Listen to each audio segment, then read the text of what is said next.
All right, so it's Dee in the morning. There is comedian J.J. Williamson and our sports director, Ron Murray Jr. Yes. Ron brought in a guest today, everybody. Please welcome former NBA player, and now he is a coach, a university coach, Coach Josh Howard. Come on now. Yes, sir. Yes, sir. Welcome. I love it. Josh came up in here all of 6'7". Yes. Josh, how long of a baby were you when you came out? Your mom ever say like you were how big? 9 pounds, 8 ounces, and I think she said 22 or 23 inches. Damn, that's a foot long. That's a big baby. Yeah, yeah. That's like her go-to too. So Talk about you were a long. How tall is your mom? Your mom and dad were they tall? Legit 6 foot. Your mom is 6 foot. Yeah, she would say 5'11" to throw people off. Yeah, but she was legit 6 foot. Okay. And I got my last ass whooping in 9th grade. Oh! Like I didn't reach her height until 9th grade. So dang, your mama is tall. Yeah, she tall. Yeah. What was it for? Do you really want to know? Yeah. We here. Oh, man. What you do? I was in this typing class, and the typing teacher would always write with a marker what we needed to type before we got in there. Uh-huh. So I got to class early enough to take her markers. Oh. So she couldn't type. So this senior girl used to mess with me all the time. I was a freshman too. Senior girls used to always talk shit to me during class, told on me. And it was the same day the teacher was pissed off. Like normally the teacher was cool. Right. She came But in this pissed. day. Pissed, I picked the wrong day. So I ended up getting in-school suspension, which ironically my JV coach was the in-school suspension teacher. Oh, wow. So You was kicking I it. came around the corner. He was like, Josh, what the hell you doing in here? Hold on a second. You were on JV? Oh, yeah, I had to play JV my How freshman long? year. Just my freshman Just year. the freshman year. Yeah. And then after the sophomore, everybody's like, Yeah. when did you become the star? Were you the star player in your high school? Not to my junior year. Oh, really? Yeah, And my everybody. junior, senior year, I just, Oh, so in high school, you floated down the hallways then? Yeah. And You were a star? Yeah, and I mean, my junior and senior year, but I was more so known because my grandma was a janitor at the high school. So Okay. that's what's Okay. up. Grandma Yeah. didn't play no games, and everybody knew she would cuss their ass Yeah, out. yeah. But it did start there, didn't it? Where people were paying attention to you. Yeah. Girls wanted you now because you're the star player in high school. Come on, let's talk. Come on now. Girls, I wasn't paying attention. Girls is girls. Like, Yeah. that wasn't going to stop me. But I from mean, I'm getting just saying, like everybody was like, "Oh my God, there he is!" yeah, right? But When I you didn't pay no attention. Yeah. So at what moment on the floor would you say that you were different and you knew that the NBA could be something for you? Probably my senior year of college when I realized. Really? Okay. Yeah, because I mean, for me, the way I was raised, basketball was for fun. Like I always knew that I could do that to relax, take my mind off of things. So I never looked at it as like making money until college, and when I realized like I did it for fun while people were really stressing about trying to make it to the next level. So that's how I associated basketball. So for me, again, it wasn't like my get out of the hood jail free card. It was just like, oh shit, I can play. Let me keep going with this. So. wow, Right. isn't that something? Man, Josh, when you got drafted in the league, man, and you signed that contract, you looked in your bank account, man, you saw that very first one. Yeah. What you say to yourself, man? Be honest. What you say to Thank yourself? You, Jesus. Yeah, Man, ain't no more running around here trying to figure out where I'm gonna get the next dollar from. Yeah, man. Or, just again, I was raised in a family with just being humble with what we had. Absolutely. So not stressing, knowing that God was gonna take care of it no matter what it was. Did you retire your mom? Hell yeah, I did. Did That you? was- The Immediately? first check? Nah, well, not. So again, just my situation. I was the last pick in the first round, so I didn't really make no real money until like I got my second contract, which was like in 07, 08. Oh, okay. So that's when I retired moms. Okay. Actually, I just bought her another house where she been living down here 6 years That's now. beautiful. He said, "I just bought her another house." So it's, it's Awesome. a blessing, man. That's It's great, great, man. To come down here and take care of all these grandkids Yeah. that she got now. Dang. Okay. So I was asking you this, and I'm curious about it. The things you spent the most money on, because you got the first check. Yeah. Like, what was the first thing you bought when you looked at that bank account? The first thing you went out and bought was what? Probably my car because I didn't You didn't have one? a car. Yeah, so car was first. Again, like for me, I rented an apartment until my 4th season. I stayed with my grandma when I moved back after my What? rookie year. Really? Yeah, like I went back to the hood. Oh, so man. you were smart with your money. You've been smart. That's wise. Yeah, I mean, smart, but I didn't have enough to do nothing like my first 4 years.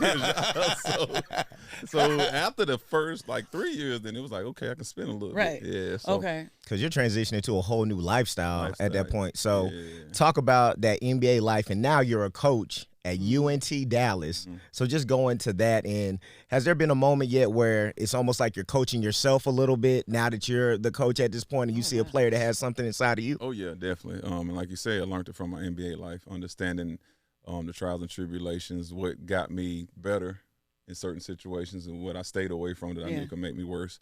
And like you say, and some of these young men that I'm coaching and some of these young women, because I help out with the women's team too. You're the athletic director as well, right? Director, You're the athletic director. Congratulations. I have to really think about what I'm about to say before I say it, you know, because I can take a young man or a woman somewhere that they don't want to be by me being too honest or too blunt. So just understanding, you know, like I say, the times now compared to when we was raised, and just, you know, always encouraging them to be better than what they are. Meaning you can't yell at them no more, right? Yeah, As a coach, you can't. I yelled at them the other day. But it was more so about taking care of themselves. Okay. I got some stuff for them where they can go off campus and get rehab and stuff. And I hate when kids talk about they're hurting, but we give you the resources to get better. And I understand as an athlete, like, you got to take care of your body. Right. So, you know, I got on them about that. So, yeah. Your son plays basketball, right? Yes. Are you nervous about the fact that he's got to live up to your name? Are you worried about that at all, or is he worried? Nope, because I've always told him, don't worry about me. Be better than me. Like, I'm going to be your dad regardless if I played in the NBA or if I was a bum. Like, I'm here for you. And my job is to protect him. Again, like, from when the situation happened with him where he started getting recruiting, people starting to reach out to me that I haven't heard from in 10+ years, former agents, stuff like that. Wow. So you're seeing a lot of familiar faces come back around. And as if they didn't know I was an athletic director or a coach. So it was funny to hear somebody try to tell me about an NIL deal to my face. Like, I don't know that it's an endorsement deal that we used to get when I was in the NBA. It's the same thing, just a different terminology. So for me, I didn't jump through hoops and get all excited when people were reaching out. I just basically waited to hear what they was gonna say. It made me think about LeBron and his son, right? Like for instance, like the way you're talking about your son, you would protect him at all costs. Like Stephen A. Smith and LeBron got a beef. Yeah, I don't know what the hell they got going. Isn't it about the fact that LeBron feels that Stephen A. went too hard on his son? Would you do the same thing if somebody went and was critiquing your son publicly that hard constantly? Would you have something to say to them, or would you leave that to your son to discuss? It depends on how my son comes to me about it. Okay. You know, again, knowing that the spotlight is what it is in the NBA, you better get ready to deal with it. Yeah, it's coming. I got prosecuted about stuff that I know that was a lie. You know, so for me, it's just understanding who you are as a person. Like, I'm gonna always reference that, because you have to understand yourself to be able to walk through this life. People gonna always pop shots at you and talk crazy. You got to learn how to handle it yourself. You got to. Yeah. Let me ask you, man. The NIL and the transfer portal is a big thing now, man. Is it good for the game, or do you think it need to slow it down a little bit right now? I think every kid deserves to get paid. I definitely agree with that. Yeah, I definitely agree. The legal way. Yeah, but the legal way. Yeah. Because these schools are really making a lot of money off these kids, man. Football, basketball, man. It's a empire. Well, hold on a second. You said the legal way. Was it illegal at one point? Y'all were getting things and nobody knew? I ain't gonna say y'all, but everybody know the bag was getting dropped off somewhere. And there was a bag, man. Yeah. I mean, that's just common knowledge. So anybody getting their feelings about that, I ain't worried about you either. Good. But I like how honest you are. Yeah, it ain't no point. Like, God love the truth. I love it. Yes. So let's talk about truth. You're a celebrated Maverick, former All-Star. So these two moments happen within the calendar year. Luka gets traded, then Cooper Flag gets drafted #1. Both those situations. How did you feel about that? As a fan, definitely miss Luka. I mean, for what he did for the city and understanding what he brought to the city is definitely gonna be missed. But again, being a player and understanding the business, I got traded to DC and didn't want to go. Right. Was in my feelings, and Luka was in his feelings too. So it's something that happens to athletes, especially when they're playing for a city that, you know, embraces them just as much as they embrace them. So it was tough, but you got to move on. And then I screamed when I seen we got the #1 pick. I knew, you know, the fan base was upset, and I knew that, you know, Cooper Flag is the top prospect in that draft. So. Do you think the city's still upset with Nico? Oh, yeah, they still upset with Nico. But Nico's a great guy. Nico was my shoe guy in the NBA when I first got in the league, and he was finding his way to where he is now, to this point where if I go over there now, I still get to talk to Nico like he's a normal human being. Right. And, you know, again, from the outside looking in, these fans don't really understand what general managers go through or front office go through. So, you know, they have a right to have their opinion, but until they put on a suit and tie and get hired by an organization, I don't want to hear, you know. Yeah, so you mean to tell me then I was wrong when I was like, fire Nico? No, they were wild. Everybody did that in that stadium. Yeah, man. That was ugly. Or like I seen online, and Nico, no, that's my boy, like the guys walked up to him and told him he needed to get fired. Now, he lucky I wasn't there. You know, not saying I would have jumped on anybody, but you know, I'd have let him know. There'd been some straightening. Yeah, it'd have been. Yeah, he would have. The guy would have walked off upset. So, you know, I feel like Nico has done a hell of a job for what he's been dealt with. Yeah, like, and that's just is what it is. What was that other question y'all told us we were supposed to ask? Who? Oh yeah. She wants. You think that Klay Thompson? How you think he's gonna play now that do you think he'll be distracted? Do girlfriends get you distracted? Megan Thee Stallion. Klay, no, he's a professional. Okay. Yeah. You know, I mean, this guy's won championships, man. Like I think. For me, like I said, if you understand how to put your distractions to the side and play the game, you'll be good. Yeah, so I don't think that'll be an issue. It's a funny looking couple though. I'm more power to them. I know it. I love the fact you said funny looking. Yeah, funny, right? It don't feel right. Well, if it's right, Do they do that? I'm rocking. Well, let me ask that.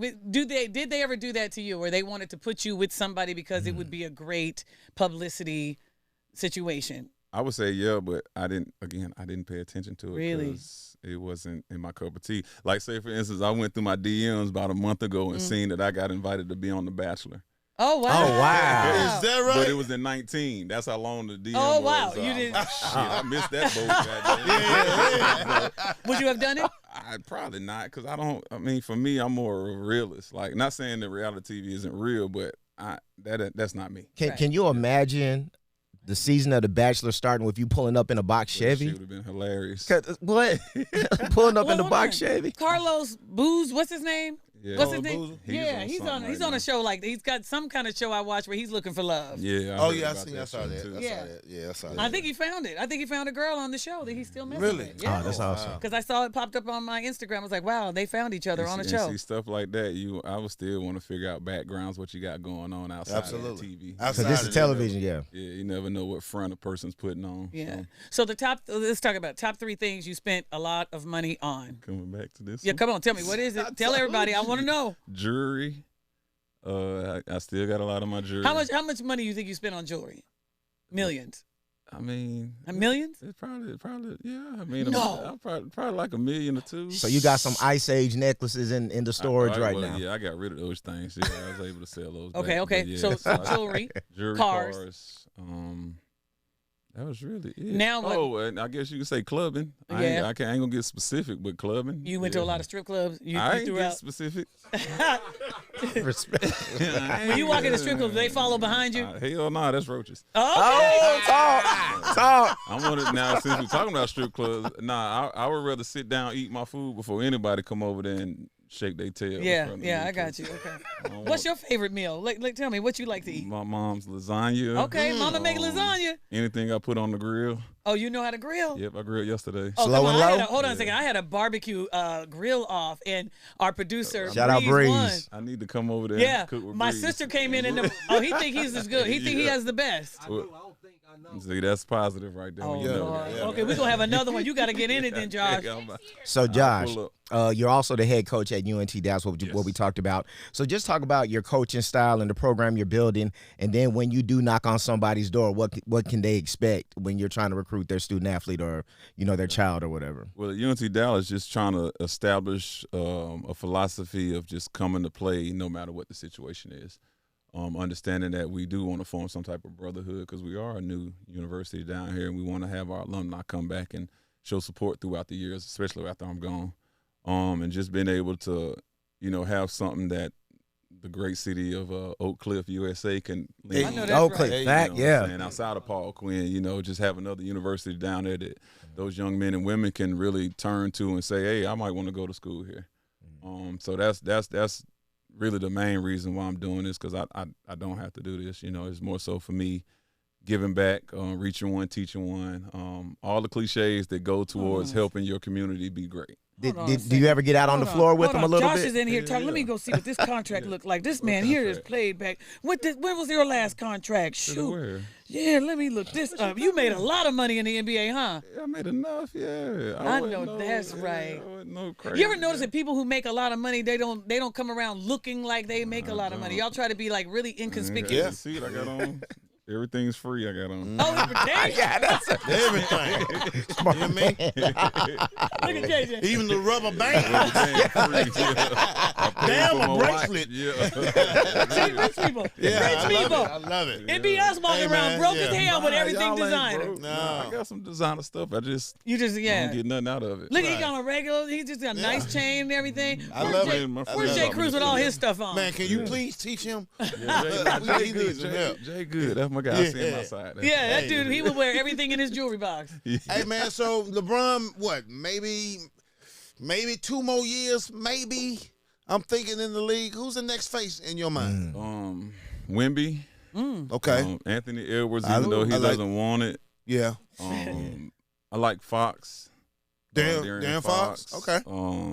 The young fella in Orlando. They went to Oh, Paolo. Yeah, Paolo Paolo Banchero. Yeah. Tyrese Maxey, local kid. Okay. Shout out Garland. Tatum, maybe? Tatum, Tatum and Jaylen Brown still rocking and rolling. Yeah. I think that's But the face of the NBA. as far as face Yeah. Face, the goes, face of the goes, NBA, yes, yeah. because I like Jaylen Brown. You don't I think just- Luka? Oh yeah, Luka still Luka can still be can be because I'm face. going from east to west. Okay. Yeah. I like Jaylen Brown because he's opinionated Yes. I like him about too. social issues. Right. Yeah. So I mean, I know it's gonna be harder for them to put him at the face, but I definitely think he's one. Jokic too is another Joker, one. yeah. Yeah. So, it's some guys out there, but I think Wemby, Luka, those. And like guys. you say, even though he don't want it, Edwards could be a Edwards, good one. Ant-Man, yeah. Edwards don't want it. He don't I ain't want gonna talk about that guy. He's just, a great kid. Great kid. great Just kid, his decisions yeah. off the court. I Is love it. wow. How do Yeah. you feel about the NBA game becoming more international at this point? Because now when you look at the top 10 players, 4 or 5 of them in the top 5 are European or international guys. So I've been through that as far as when I was drafted and the European wave was going. I didn't get drafted because they thought they were better than American players. So I kind of have a bias to that because I dropped. Should have been the first round. Well, high 15 pick, but I ended up being the last pick. Now I say Euro basketball has caught up to the NBA, to the point where I think now some of these Euro kids are actually better than some of these American kids. So, Wow. You can see the NBA being an international league versus an American league, even like from the promotional standpoint as well. I think it'd be cool if they had an NBA Euro League and then at the end do like a World Championship. If they don't get it, send Ice Cube over there with the big three to do it. Hell. Yeah, I like the big three. I do too. Yeah, I do. I like what yeah. he's doing. You got some bounce for the big 3 left? Nah, they tried to get me in that thing when they first started. 2 ACL tears. I got a bunion on his big toe. Damn. He said a bunion. You nah, done. we ain't doing that. Okay. Nah, we good. Yeah, man. Last question. Here we go. All right, last question, man. Did you get pissed? The world got pissed off at LeBron with this second decision announcement. Why he do us like that? I don't know, but I like Hennessy. Me too, though. So I wasn't too I wasn't mad. tripping on it. I just figured he wasn't gonna do the same thing twice, so I knew it had something to It do. had Had to to do be a some gimmick. promote a When gimmick. he did the Hennessy, I'm like, well, shit, LeBron, you about to have these kids trying to figure out what yak is. And like I said, yak. That's That old yak. school. That's That old was- school. that was. Hey, yak. Well, we appreciate you Yeah, for stopping real, and man. take Thank time you, with brother. us. We really Yes, appreciate it. Y'all yes, I clap it up for enjoyed this it. man right Come on, here, man. the coach himself, Josh Howard. Yes, sir. It's Didi in the y'all. morning. Yeah, man.